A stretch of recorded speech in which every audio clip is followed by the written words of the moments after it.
એ કોર્ટના જજને મળવામાં જો ડિસિપ્લિન હોય તો તેથી અકબરના દરબારમાં રાણે કીધું તું કે રાણો આજે નો નમે ને રાણો કાલે નો નમે હો.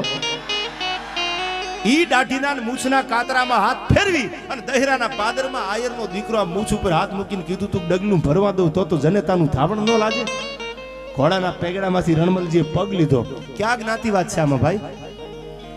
ઘણા એમ કે આ ટેપનું રાજકારણ અઘરું બહુ છે, તો પેટમાં પાપ હોય ને એને અઘરા લાગે ભાઈ.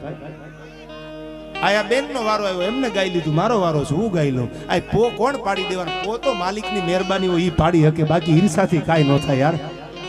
કેટલાય ટાંટિયા ખેંચવા વાળા ન્યા છે હજી. પાડોશી હારી ગાડી લાવે ન્યા ચાર રાખ્યું કરે, હપ્તા નહીં ભરે. તમારા બાપુ ભરસી નહીં ભરે. ગાડી એને લીધી, લોન એને કરાવી, બેંક ઉપર ભરો, બેંકે એના ઉપર ભરો મૂકી દીધો, હપ્તા એને ભરવાના, કમાવાનો તો ઈ પાછું ઉપાધિ કરતો. ગાડી લઈ આવ્યો, ફેરવવા માંડ્યો તો ઉપાધિ કરે, હપ્તા એનાથી નહીં ભરાય. તો તમારા બાપુજી ભરવા જશે હપ્તા ભાઈ? એ ભરવાના છે, તમે ઉપાધિ કરોમાં. પણ હંમેશા એક યાદ રાખજો, જીવનમાં ક્ષેત્ર કોઈ પણ હોય, બધાને કહું છું, ઈર્ષા ક્યારેય કરતા